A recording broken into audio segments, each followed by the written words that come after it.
오후에 하나님 말씀 보도록 하겠습니다. 오후에 하나님 말씀은 출애굽기 7장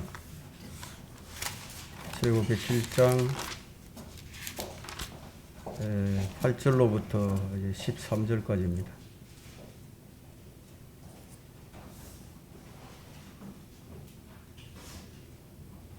출애굽기 7장 8절로부터 13절까지 다 찾으셨습니까? 제가 받들어 읽겠습니다. 주께서 모세와 아론에게 일러 말씀하시기를 파라오가 너희에게 일러 말하기를 너희를 위해 기적을 보이라 하거든 너는 아론에게 명하기를 네 막대기를 들어 파라오 앞에 던지라 하라. 그러면 그것이 뱀이 되리라 하시더라. 모세와 아론이 파라오에게로 들어가서 주께서 명령하신 대로 행하여 아론이 파라오와 그 신하들 앞에 그 막대기를 던지니 그것이 뱀이 되더라. 그때 파라오도 현자들과 마술사들을 부르니 이집트의 마법사들도 그들의 마법들로 이같이 행하더라. 그들이 각자 자기 막대기를 던져 그것들이 뱀이 되었으나 아론의 막대기가 그들의 막대기를 삼켜버리더라. 주께서 파라오의 마음을 완악하게 하심으로 그가 그들에게 경청하지 아니하였으니 주께서 말씀하신 대로였더라. 오늘 이 설교 제목은 하나님께서 원하시는 순종. 우리가 순종을 하려면 하나님께서 원하시는 순종을 해야 되겠죠. 하나님께서 원하시는 순종의 의미가 무엇일까요? 먼저 우리는 이 순종에 앞서서 우리가 얼마나 무익한 사람인가를 경험할 필요가 있습니다.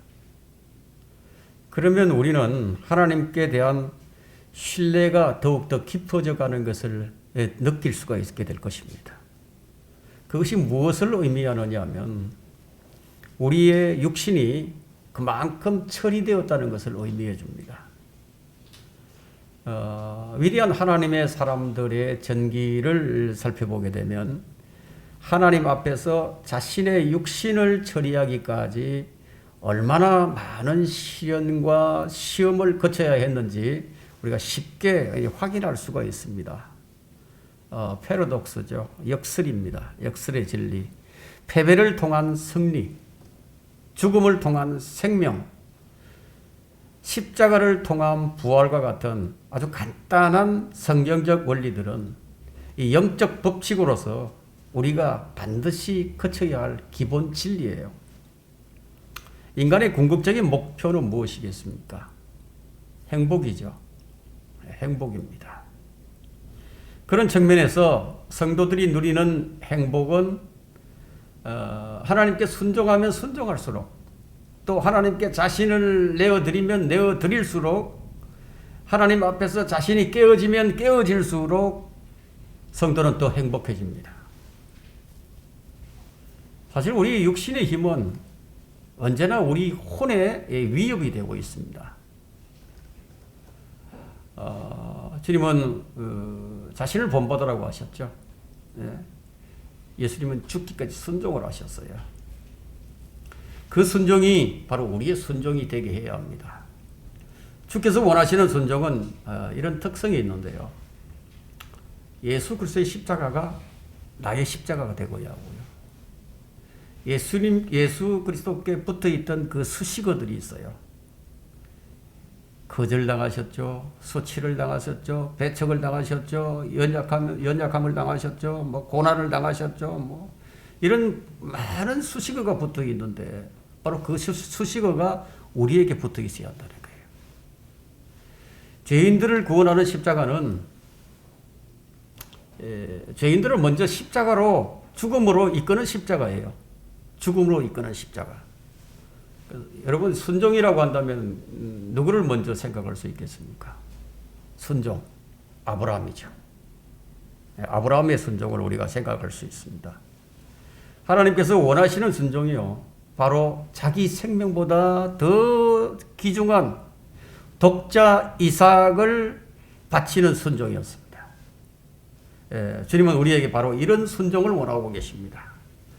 여러분이 작은 일에 순종하지 못하면요, 이런 큰 순종을 할 수 없게 됩니다.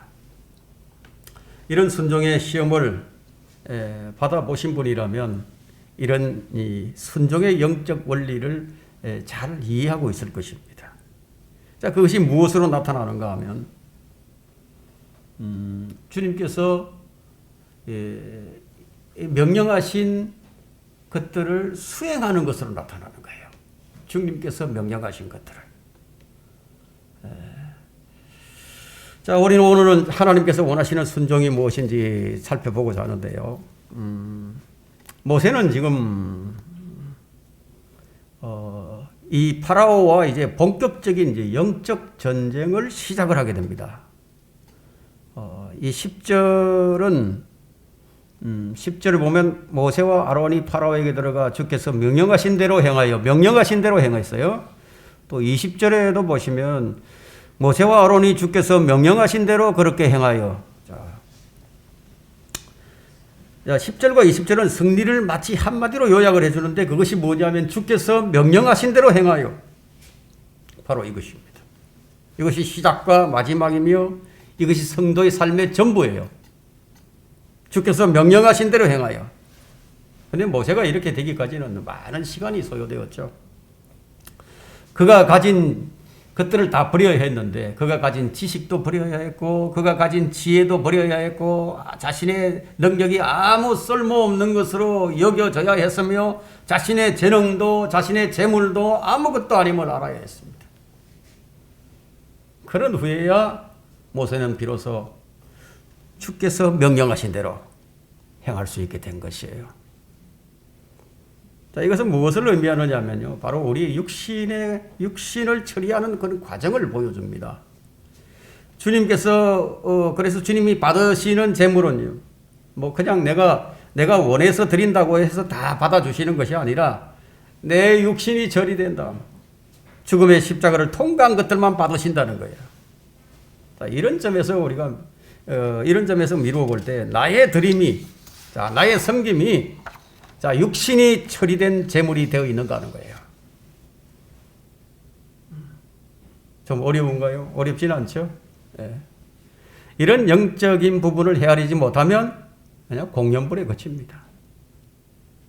그냥 공연불이에요. 주님은 살아있는 양이 아니라 제단에서 피 흘려 죽은 양을 받으시는 것과 마찬가지로 육신이 살아있는 사람이 아니라 육신이 그리스도와 함께 십자가에 처리된 사람만 받으신다는 거예요. 온전한 순종은 여기에서 시작이 됩니다. 우리의 가진 재능, 우리 인격, 우리 소유, 우리 모든 것들은 모두 십자가에서 처리되어야 합니다. 이것이 처리되지 못하니까 이미 주님께서 정죄하시고 무용하다고 선언해 놓으신 그것들에 더 큰 비중을 두게 되는 거예요. 교회 안에서의 문제는요, 바로 이 부분 때문에 문제가 발생하게 됩니다. 살리는 것은 여기니 육은 전혀 무익하니라. 이 뜻을 이해하지 못했던 사람들은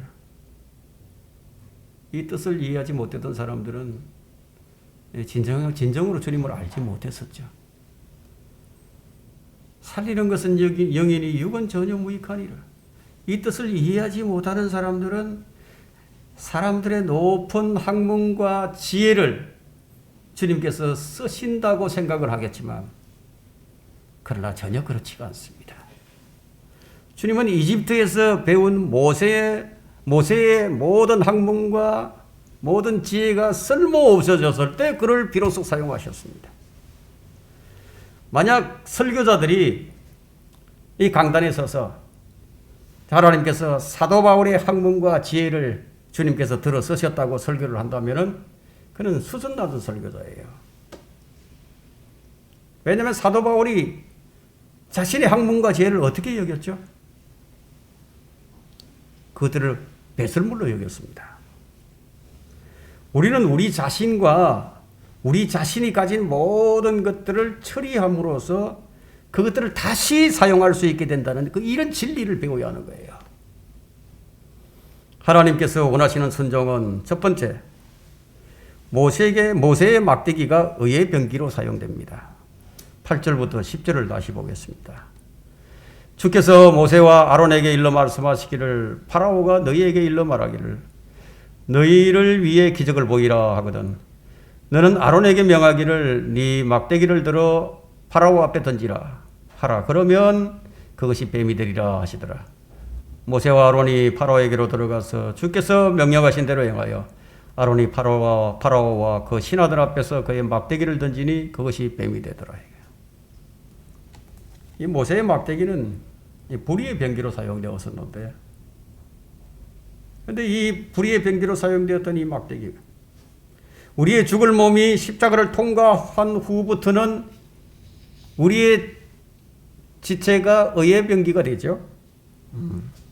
바로 이것을 우리에게 보여줍니다. 간혹 파라오처럼 말하는 사람도 있어요. 기적을 좀 보여달라고.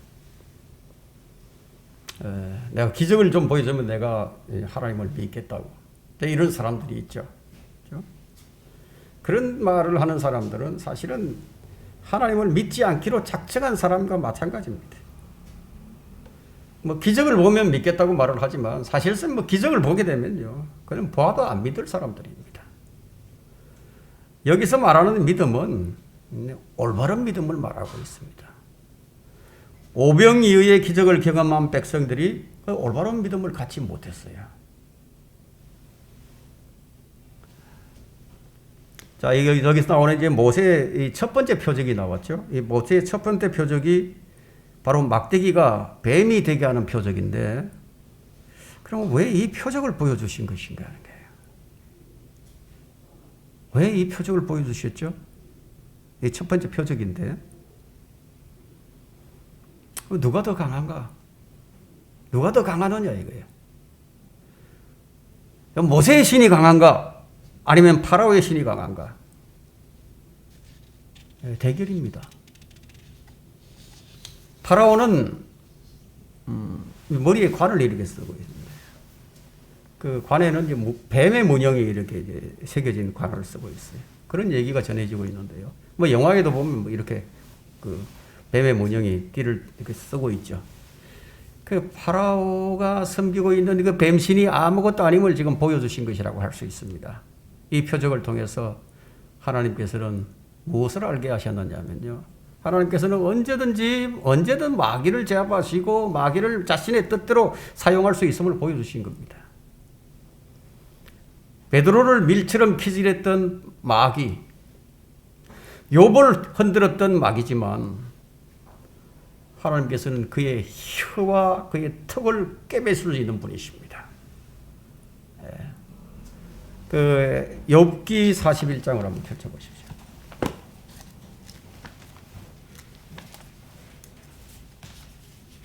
그렇게 하실 분이 뭐 하나님밖에 안 계신다는 거예요. 욥기 41장 1절과 2절을 봅니다. 네가 갈고리로 리비아단을 끌어낼 수 있겠느냐 이게. 또한 끈으로 그의 혀를 깨맬 수 있겠느냐. 네가 갈고리를 그의 코에다 넣을 수 있겠느냐.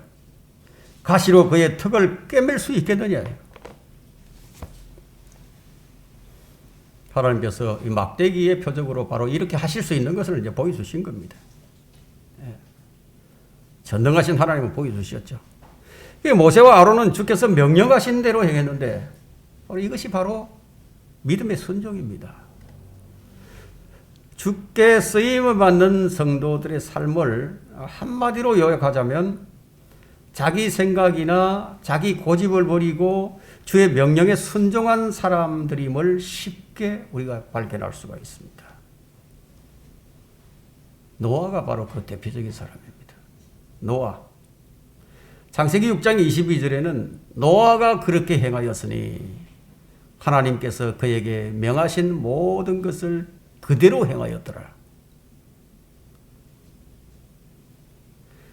창세기 7장 5절에도 노아가 주께서 행하신 대로 모두 행하더라. 이것이 순종이에요, 이것이.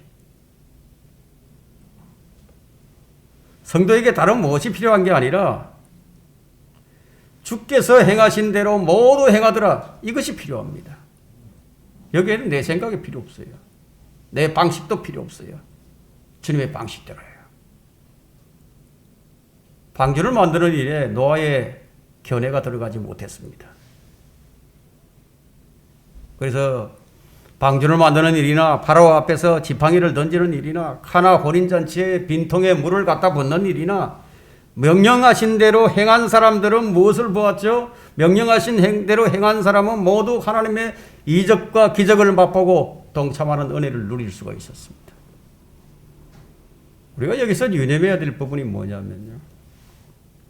부분적인 믿음. 어떤 것은 믿고 어떤 것은 안 믿는다 이게. 이런 믿음이 믿음이 아니듯이 부분적인 순종도 순종이 아니라는 거예요. 예를 들자면 하나님을 믿는데 꼭 예수님을 안 믿으면 그의 믿음은 헛것이죠. 헛된 믿음이죠. 성경에 이것은 믿는데 뒤쪽에 있는 것은 안 믿어요.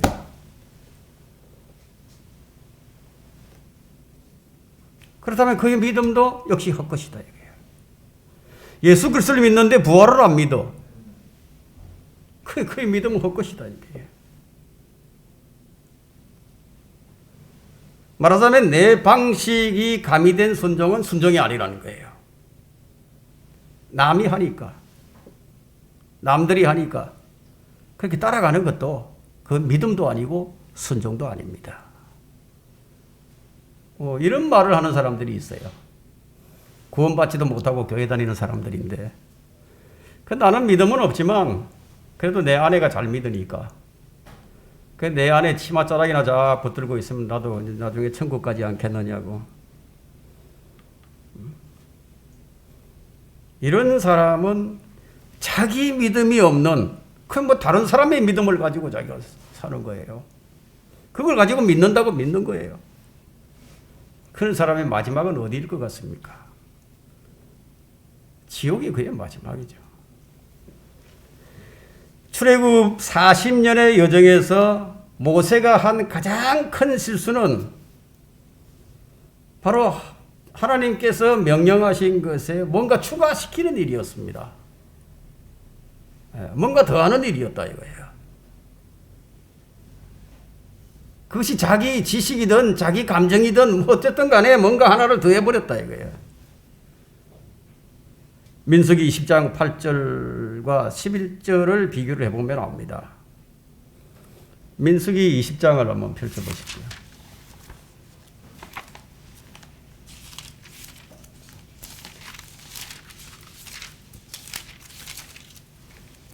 (20장 8절) 한번 볼까요? 막대기를 가지고 너와 네 형 아론은 회중을 모아놓고 그들의 목전에서 바위에게 말하라. 바위에게 말하라고 그랬죠. 그러면 그것이 자기 물을 내리니 너는 바위에서 나온 물을 그들에게 가져갈지니라. 그리하여 너는 그 회중과 그들의 짐승들에게 주어 마시게 할지니라 하시니. 그런데 이제 20절 11절 한번 가보세요. 11절. 근데 모세가 11절에서 모세가 자기 손을 들어 자기 막대기로 그 바위를 2번 쳤더니 물이 풍부하게 쏟아져 나와 회중이 마시고 그들의 짐승들도 마셨더라. 명령대로 하긴 했는데 근데 부분적인 순종이죠. 그렇죠? 말을 하라고 했는데 막대기를 들고 쳐버렸다 이거예요. 부분적인 순종 때문에 모세는 가나안 땅에 들어가지 못하게 되는 원인이 되고 말았어요. 백성들이 말도 잘 안 듣고 늘 그냥 하는 짓이 하나님을 거역하고 못된 짓만 골라서 하니까 모세가 열받았죠. 화가 막 치밀어 오른 거예요. 화가 치밀어 올라서 그냥 말만 하면 될 거를 갖다 쳐버린 거예요, 그냥. 사울 왕이 왜 망했는지 아십니까? 사울 왕. 그는 이게 자기가 어떤 선별을 해가지고 선별을 해서 순종한 선별을 해서 순종한, 부분적인 순종한 사람의 대표적인 인물입니다. 사울은 주님의 명령 그대로가 아니라 자신이 나름대로 이해하고 그저 자기 방식으로 실행한 사람인데, 이 실용주의자들이 있어요. 이 실용주의자들은 이 독일 사람들이 보통 이제 실용주의자들입니다. 합리적이고 아주 이성적이고 생각이 깊은 사람이라고 말할 수 있을지 몰라도 주님은 그러한 사울을 버려버리신 거예요. 버리셨어요, 사울을. 하나님께 버림받는 것이 얼마나 무서운 일인지 아십니까? 정말 무서운 일입니다. 버림받았다 이거예요. 사울은 자신이 주의 목소리에 순종했다고 주장을 합니다. 나는 하나님의 명령에 따라서 했다고. 근데 주님은 아니라고, 너는 불순종했다고 말씀하시는 거예요. 사울의 시각이 얼마나 다른지를 한번 보세요. 이것이 영적인 그리스도인과 육신적인 그리스도인의 차이예요. 경건한 사람과 불경건한 사람의 차이예요. 우리 이런 진리는요, 우리의 자아가 십자가에서 처리되기 전에는 이 진리를 깨닫지 못하는 거예요. 들어도 못 깨닫습니다. 이 진리를 못 깨달은 성도들이 사울과 같이 생각을 하고 사울과 같이 행동을 하면서 하는 말이 사무엘상 15장 13절에 사울이 한 얘기처럼 내가 주의 계명들을 이행하였나이다, 이렇게 주장한다는 거예요. 사울은 하나님의 명령을 명령으로 생각하지 않았어요. 그냥 권고하는 말씀 정도로. 사람이 어떻게 기록된 대로 다 성경대로 그렇게 살 수 있겠느냐고. 주님께서 말씀하신 그대로 다 행하면서 우리가 어떻게 그렇게 살 수 있느냐고. 이것이 오늘날 그리스도인들의 머리와 마음을 완전히 지배하고 있는 사고방식이에요. 그래서 부분적으로 순종을 하고, 속으로는 자기들이 이득을 다 챙겨가면서 하나님의 영광을 위해서 산다고 말을 하죠. 이것이 육신이 처리되지 못하고 하는 순종입니다. 순종을 한다고 했는데 그만 불순종이 되고 말았어요. 11절과 12절을 다시 봅니다. 그때 파라오도 현자들과 마술사들을 부르니 이집트의 마법사들도 그들의 마법들로 이같이 행하더라. 그들이 각자 자기 막대기를 던져 그것들이 뱀이 되었으나 아론의 막대기가 그들의 막대기를 삼켜버리더라.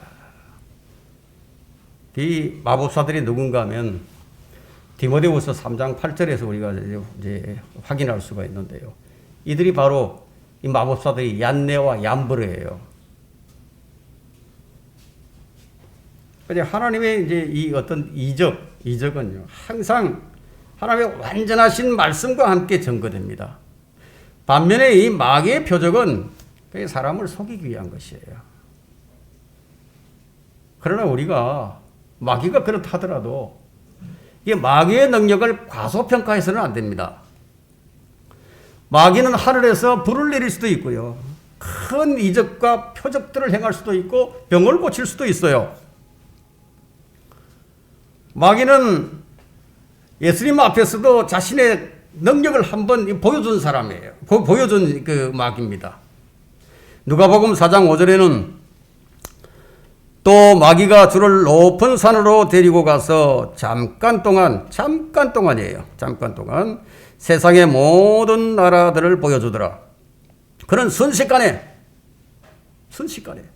세상의 모든 왕국들을, 그냥 왕국의 영광들을 다 보여줄 수 있는 능력을 가진 자라 이거예요. 오늘날에도 이런 일들이 일어나요. 오늘날에도 이제 온갖 환상이 나타나거든요. 하늘에 아주 큰 이 마리아의 환상이 나타나고, 이 마리아상에서 피눈물이 흐르는 이상한 일도 일어납니다. 마귀는 이런 능력도 가지고 있다 이거예요. 영적 분별력이 없는 사람들이 그냥 속수무책이죠. 그걸 보고 그냥 환장을 하죠. 미혹당해버린다. 이게. 이런 일들 때문에 주님께서 성도들이 미혹의 영에 빠지지 않도록, 마귀의 영에 미혹에 빠지지 않도록 늘 깨어서 기도할 것을 명령하셨어요. 기도하라요. 깨어 있으라고. 마귀가 사람들에게 바라는 것이 무엇이 있겠습니까? 이 사람들의 생각에 마귀가 존재하지 않기를 바라는 거예요. 그래야만 모든 이적과 기적들이 성령께서 행하신 것으로 인식하기 때문이에요. 자기가 행한 모든 기적들을 사탄이 행했다, 사탄이 기적을 행했다, 이렇게 믿기를 원하는 것이 아니라 자기가 행해놓은 모든 이적들을 성령께서 행하셨다, 이렇게 사람들이 인식하도록. 그래서 많은 사람들이 악령의 역사를 성령의 역사로 오인을 하고 있습니다. 하지만 마귀가 아무리 자신을 빛의 천사로 가장하여 나타난다 하더라도 영적인 눈으로 보는 사람들에게 그 실체를 가릴 수는 없어요. 성경은 미혹의 영과 진리의 영을 분별하는 방식을 알려주고 있죠. 요한일서 4장에서요. 아론의 막대기가 그들의 막대기를 삼킨 것은 무엇을 의미하느냐면 가짜는 진짜에게 어떤 반격도 할 수 없다는 것을 보여줍니다. 가짜는 진짜에게요. 영적인 사람은 모든 것을 판단하나 자신은 아무에게도 판단받지 아니하느니라. 고린도전서 2장 15절의 말씀이죠. 자, 우리가 성경을 가지고 판단하는 이 판단에 대해서 반격을 가하는 목사나 신학자들이 없죠. 아무도 없다 이거예요. 그 이유가 무엇인가 하면 주의 말씀들은 주의 생각들인데 누가 주의 생각들을 가르칠 수 있겠느냐고, 아무도 없다고 얘기하죠. 고린도전서 2장 16절에는 누가 주의 생각들을 알았다고 주를 가르치겠느냐. 그러나 우리는 그리스도의 생각들을 가졌느니라. 우리의 판단은 주의 생각으로 하는 거예요. 즉 주의 말씀으로 판단하기 때문에 그 누구도 반론을 제기할 수 없게 됩니다. 우리는 주님을 거부하고 반영하는 것보다 하나님의 능력을 모조하면서 죄인들의 마음을 안심시켜주고 주를 두려워하기를 막는 행위가 훨씬 더 악하다는 사실을 우리가 알 수 있습니다.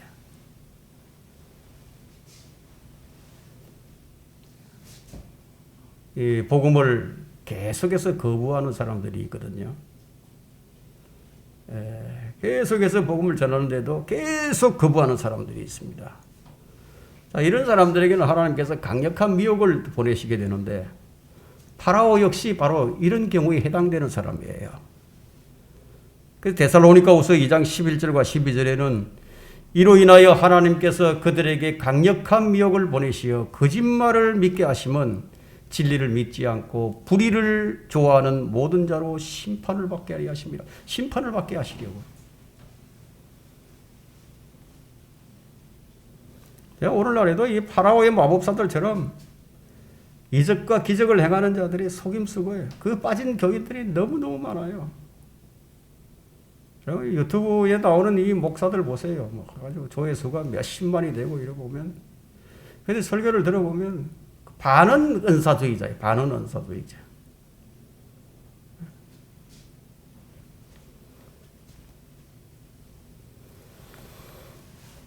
만일 이 설교를 듣는다면 거기서 벗어나기를 참 바랍니다. 하나님께서 원하시는 순종, 두 번째는 대적들의 어떤 저항도 흔들림 없이 주의 명령을 수행하게 합니다. 13절을 보겠습니다. 주께서 파라오의 마음을 완악하게 하심으로 그가 그들에게 경청하지 아니하였으니 주께서 말씀하신 대로였더라. 이전에 이제 나약한 모세가 아니에요. 아주 이 백성들의 그 원망을 듣고 절망을 토로하던 이 모세가 아니다 이거예요. 주님을 향한 그 전적 신뢰가 이 상상을 초월하게 만들었습니다. 자, 이 세상에서 가장 비극적인 사람이 있다고 한다면요. 사람들의 마음이 주님의 권능을 보고서도 뭐 더 완악해지는 경우입니다.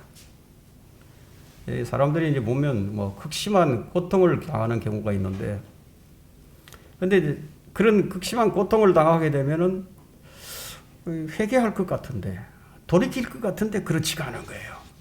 예. 그리스도인들 중에도 그런 분들이 많죠. 그런 어려운 환경에 처해 있으면은 돌이켜야 되는데 오히려 하나님을 더 원망하고 저주를 합니다. 자, 이런 자들을 주님께서 어떻게 대하실 것인가? 마태복음 13장이 기록하고 있는데, 그들을 불타는 용광로 속으로 던지리니 거기서 울며 이를 갈고 있으리라. 이것이 완악한 자들의 결론입니다. 곧 다가올 대환란의 재앙에 죄인들은 어떻게 할 것인지 요한계시록이 다 보여주고 있죠. 계시록 16장 11절에는 자신들의 고통과 헌대로 인하여 하늘에 계신 하나님을 모독하되 자기들의 행위는 회개하지 아니하더라. 대환란에 이런 일들이 일어납니다. 그때뿐만 아니라 지금도 무수히 많아요. 계시록 16장 21절에는 또 무게가 각기 한 달란트나 되는, 이 유럽에서는 이 야구공만한 이런 이 우박이 떨어진 적도 있었죠.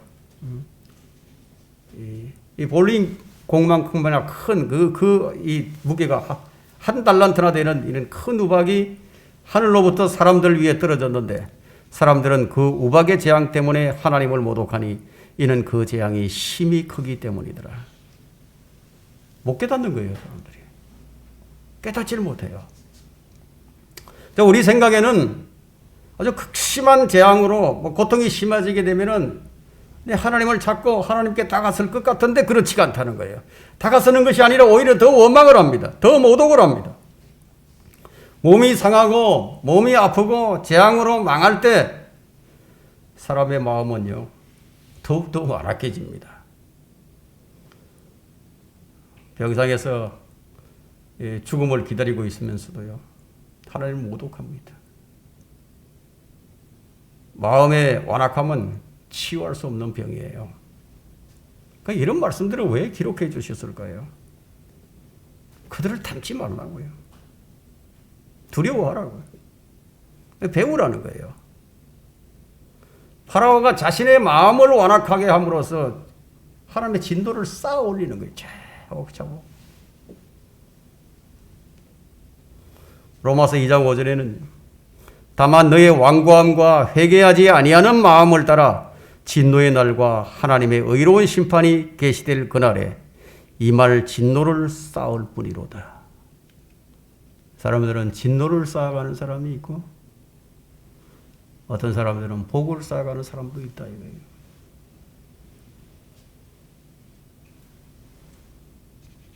파라오는 얀네와 얀브레 같은 마법사들이 없었더라면 어떻게 됐을 것 같습니까?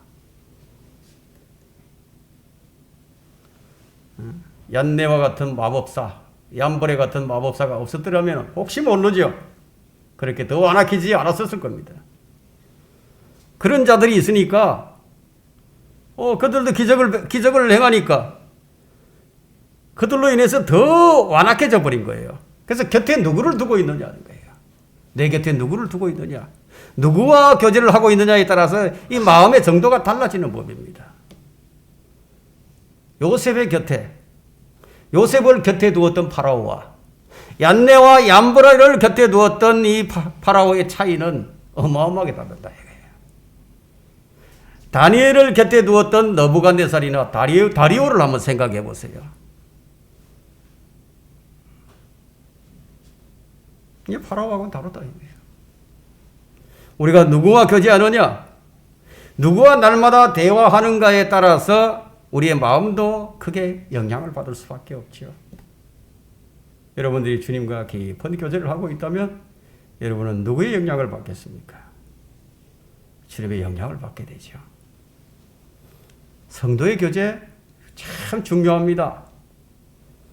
성도들은 일주일에 최소한 뭐 한두 번 이상 이제 만나서 모임을 가져야 되는데, 시간이 없더라도 교제를 위해서는요, 시간을 좀 사서 얻는 것도 필요합니다.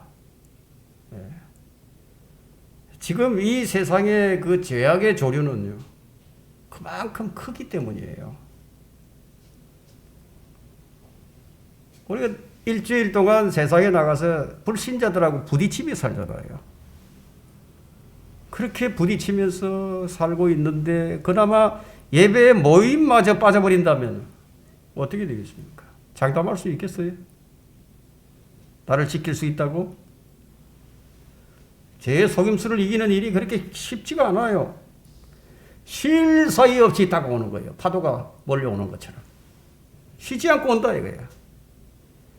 재물의 속임수가 다가오죠. 모든 불의의 속임수가 다가오죠. 거짓교리의 속임수가 다가오죠. 이거 다 헤쳐나가기가 어렵다는 거예요. 그래서 이런 것들 때문에 우리 마음이 완악해질 수도 있다는 거예요. 파라오가 완악해진 것은요, 하나님에 대한 하나님의 말씀을 몰랐어요. 하나님을 몰랐어요. 예, 하나님이 어떤 분인지 몰랐어요.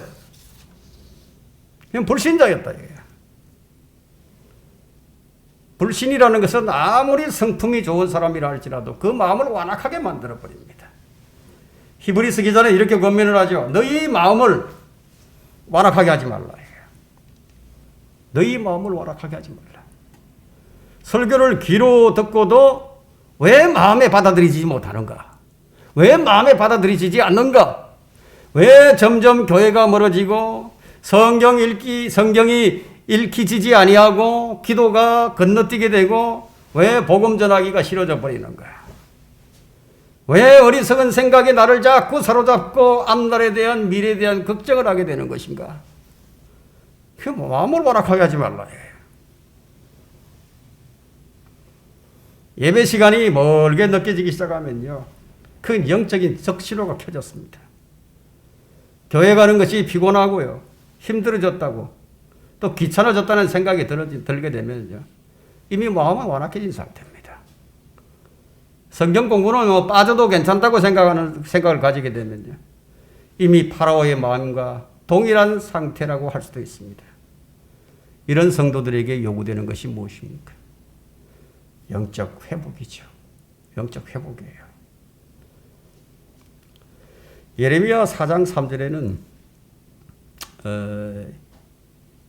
유다와 예루살렘 사람들에게 이렇게 말씀하셨어요. 너희 묵은 땅을 갈고 가시나무 사이에 씨를 뿌리지 말라고 했거든요. 이게 우리 마음의 밭을 표현합니다.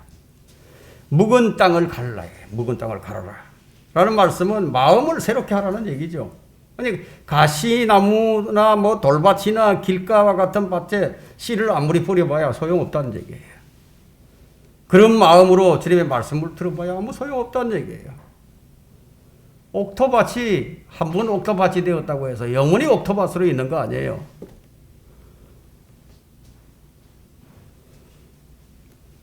계속 갈아엎어줘야 된다 이거예요. 호세아 10장 12절에는 너희 자신에게 의로 심고 자비로 거두라. 너희 묵은 땅을 파일구라. 이는 지금이 주를 찾을 때이미니 그가 오셔서 너희에게 의를 빛처럼 내리실 때까지라. 계속하라는 거지. 주님 오실 때까지. 그 죄인들에게 필요한 것이 무엇이겠습니까? 죄인들에게는 복음이 필요하다. 성도들에게는 필요한 것이 무엇이겠습니까? 영적 부흥이에요. 날마다 성장해 가야 된다고. 물이 고여 있으면 썩어요. 하나님께서 원하시는 순종 세 번째는, 모세의 순종은 파라오와 어떤 타협이나 협상도 허용하지 않는 믿음을 보여줬습니다. 타협도 협상도 없다 이거예요. 14절을 보겠습니다. 주께서 모세에게 말씀하시기를 파라오의 마음이 완악하여 백성이 가는 것을 거절하는도다. 그 완악한 파라오는 아무것도 못 배우는 거예요. 배우는 게 없어요. 그 완악한 사람은 더 완악해져 갑니다. 쾌락을 사랑하는 사람들은 더 쾌락을 사랑하게 되고요. 더 깊이 쾌락에 빠지게 되고, 돈을 사랑하는 사람은 더 깊이 돈을 사랑하게 된다는 거예요. 그런 사람에게 돈을 사랑하는 것이 모든 악의 뿌리라고. 자, 이 말씀이 그 사람들의 마음을 움직일 수 있겠어요? 못 움직여요. 불가능이다. 이념과 사상에 빠져 있는 사람, 그런 이데올로기에 빠져 있는 사람들, 그 사람들은요, 평생 동안 거기서 빠져나오지 못하듯이 완악한 사람은 결코 깨닫지 못합니다. 여러분들은 어디에 갇혀 있습니까? 여러분들이 뭔가 갇혀 있을 거예요. 그것이 예수 그리스도 아니라면 좋겠는데, 만약 그것이 아니라면 빠져나와야 된다.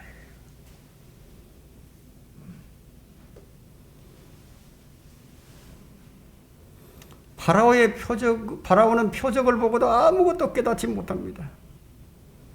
사람들은 표적을 보기만 하면 뭐 다 믿을 것만 같지만요, 실제로 표적은 아무에게도 믿음을 주지 못합니다. 믿음은 오직 하나님의 말씀을 들음으로써 하나님의 말씀에서 나온다 이거예요. 표적에서 나오는 것이 아니라 하나님의 말씀에서 나온다 이거예요. 그럼 표적은 뭐냐? 보조수단이죠. 복음 전파의 보조수단으로 주어진 겁니다. 그 자체만으로는 의미가 없다 이거예요. 사도행전 14장 3절을 볼까요?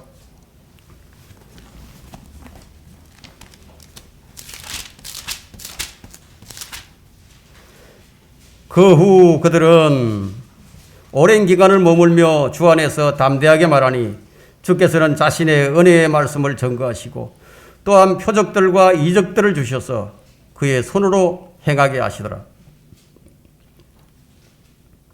자, 말씀을 믿기를 끝내 거절하는 자들은 주님을 알기는 알게 되는데 어떻게 알게 되느냐? 심판을 통해서 알게 된다는 거예요.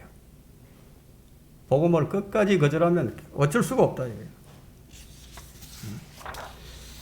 하나님은 이 파라오가 주의 말씀을 계속 거부하자 이제 본격적으로 재앙의 심판을 내리기 시작하십니다. 출애굽기 10장 3절에는 이런 말씀을 하시죠. 네가 언제까지 내 앞에서 스스로 겸손하여지기를 거부하겠느냐. 이 말씀은 파라오 네가 내게 도전 한번 해보라 이거예요. 얼마든지 한번 버텨보라는 거예요. 이런 고집스러운 사람들이 있어요. 그리스도인들 가운데도요, 이런 고집을 피우는 사람들이 간혹 있다 이거예요. 사람들은 내가 요구하는 것, 내 강구를 안 들어주면은 나는 안 믿겠다. 뭘 하는 거예요 도대체? 뭘 하고자 하는 거예요? 하나님께 시위라도 벌리는 거예요? 하나님 협박하는 건가요? 약한 마음을 가진 부모는요, 자식이 그런 꼼수를 쓰면은 그걸 알면서도 그냥 져주기도 하시지만 하나님께서는 이 완악한 자들의 어떤 요구나 협박 이런 꼼수 이런 게 안 넘어가신다 이게. 하나님은 죄인들의 어떤 타협에도 응하지 아니하십니다. 하나님께서 원하시는 것은 순종이에요. 순종을 원하시지 협상을 원치 않으신다는 거예요. 사람이 무엇을 심든지 그대로 거두는 거예요. 속지 말라고 말씀하시잖아요. 하나님은 우롱당하지 아니하신다고. 명령에는 복종에는 달리 다른 대안이 없어요. 명령에는요. 명령이라는 것은 꼭 해야 된다는 거예요. 해도 그만 안 해도 그만 아니다 이거예요. 권고사항이 아니다 이거예요. 순종을 대체할 수 있는 선행이나 의로운 행위는 없어요. 하나님께서 명하신 것은 그것을 순종하기 전까지는 절대로 마음에 참된 평화와 기쁨을 누릴 수 없어요. 명령에는 타협이 없습니다. 하나님께서는 창조주로서, 심판주로서, 구속주로서 명령을 내리신 거예요. 인간의 그 무엇도 고려하지 않으셨어요. 명령에는 그 무엇으로도 대체할 수가 없어요. 전 재산을 다 바친다고 할지라도, 자신의 몸을 불사르게 내어준다 할지라도, 그렇게 해서 선한 일을 했다 할지라도, 주의 명령에는 복종 외에는 다른 대안이 없다 이거예요. 다른 무엇으로 대신하려고 하지 말라는 겁니다. 내가 명령은 잘 못 지키지만 그래도 이런 것으로 하면은 대신 적당하게 알아서 해주시겠지. 그런 거 아니다 이게. 오늘날 많은 성도들이 주님의 부르심을 받았지만 그 부르심을 거절하고 자신이 생각했던 자신의 뜻대로 삶을 살아갑니다. 그런 사람들은 자신이 단지 교회 생활 잘하는 것 이상으로 주님의 뜻을 행하려고 하지 않습니다.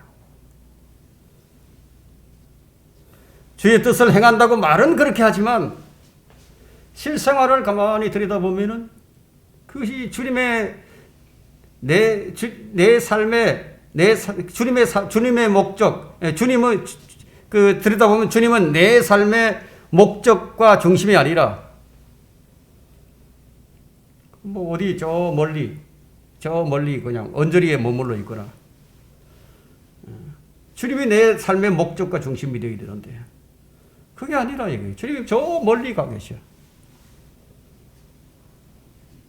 주님께서 나의 뭔가 내 요구, 내 성취를 도와주는 그런 도구로서 전락이 되고 말았어요. 열심히 기도를 하지만 속을 들여다보게 되면 내가 주님의 뜻을 이루는 종이 아니라 주님이 나의 뜻을 이루어주는 강력한 후원자, 도움이다. 그렇게 만들어버렸어요. 오늘도 주님은 기도의 형식으로 내가 지시해둔 사항들, 내가 미리 부탁해둔 많은 것들을 차질 없이 수행해주는 비서관이 되어버리고 말았다 이거예요.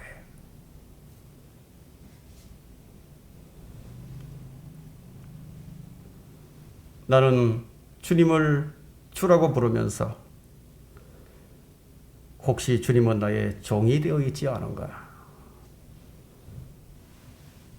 오늘 우리는 주님께서 명령하신 대로 행하는 모세와 주님께서 명령하신 것을 거부하는 파라오를 통해서 우리는 많은 교훈들을 얻을 수가 있습니다.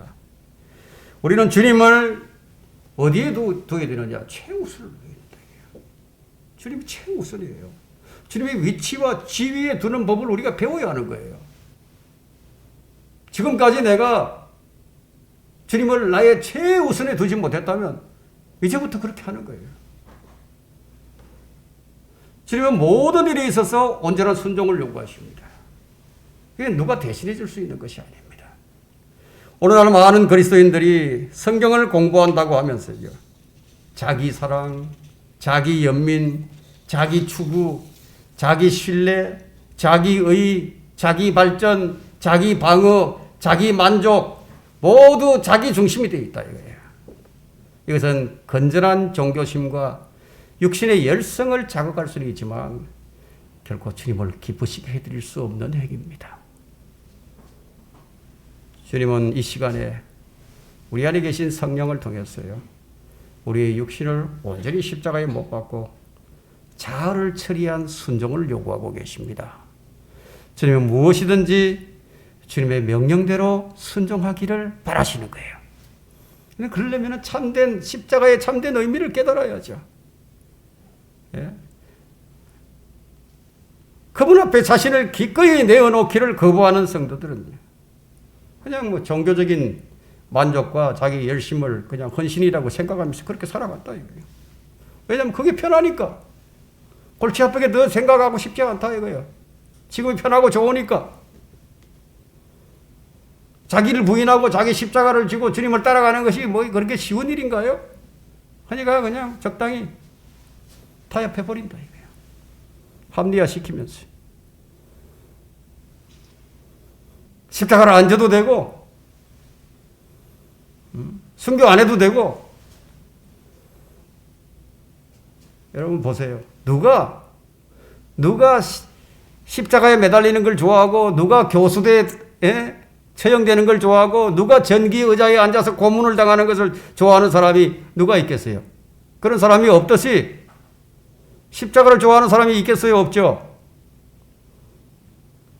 이 시대는 십자가를 미화시켜서 십자가의 길이 아주 꽃길인 것처럼 만들고 꽃길인 줄로 생각하게 만들지만 십자가의 길은 그게 아니에요. 고난과 모욕이 있고 박해와 자기 손실의 길입니다. 주님은 우리 몸을 거룩한 산제물로 원하십니다. 자기를 부인하고 자기 십자가를 지고 주님을 따르는 길이 어디 쉬운 일인가요?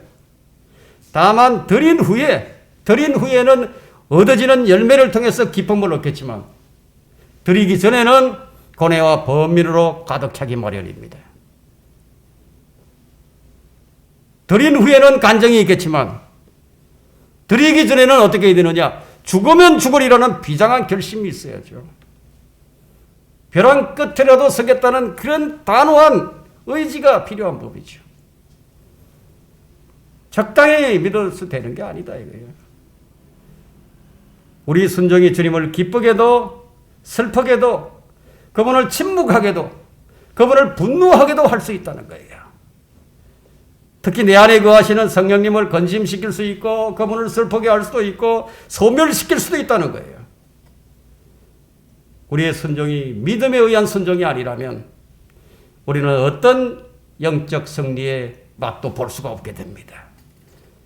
그렇게 되면 주님은 우리를 통해서 조금의 영광도 받으실 수가 없게 됩니다. 모세와 아론이 완전한 순종의 첫 발을 딱 내디뎠을 때부터 이집트와 파라오는 주의 그 능력과 주의 두려우심을 이제 접하게 됩니다. 주님은 모세의 능력과 모세의 지혜를 필요로 하신 것이 아니라 다만 모세의 믿음과 순종을 요구했습니다. 이 진리는 지금 우리에게도 그대로 적용됩니다. 결론적으로 우리는 단순히 보이는 것이 아니라 보이지 않는 것들에 대한 인식이 새로워져야 합니다. 우리는 파라오라는 이 한 개인, 한 인간과 싸우는 것이 아니라 파라오를 움직이고 있는 그 배후에 있는 마귀를 대적하고 있다는 겁니다. 전적으로 주님께 복종하는 성도가 아니라면 누가 마귀를 대적해서 싸울 수 있겠습니까? 하나님께 복종 없는 승리는 없어요. 그러므로 하나님께 복종하라, 마귀를 대적하라, 그리하면 그가 너희로부터 도망하리라. 우리의 싸움은 육신의 싸움이 아닙니다. 영적인 싸움이에요. 이 영적인 것이 사람이나 환경으로 보이게 드러나기도 합니다. 우리의 안목은 보이는 안목이 다가 아니에요. 우리는 이 사실을 잊지 말아야 합니다. 우리의 싸움은 혈과 육에 대항하는 것이 아님이 분명합니다. 우리가 육신 안에서 행하지만 육신을 따라서 싸우지 아니하면 우리의 전쟁 무기는 육신적인 것이 아니요 하나님을 통하여 견고한 요새들을 무너뜨리는 능력이다. 하나님의 능력이라는 거예요. 우리는 우리에게 일어나는 모든 일의 배후를 보는 안목이 있어야 합니다. 보이는 것이 다가 아니에요. 주의 명령에 순종하는 것은 능동적인 것이에요.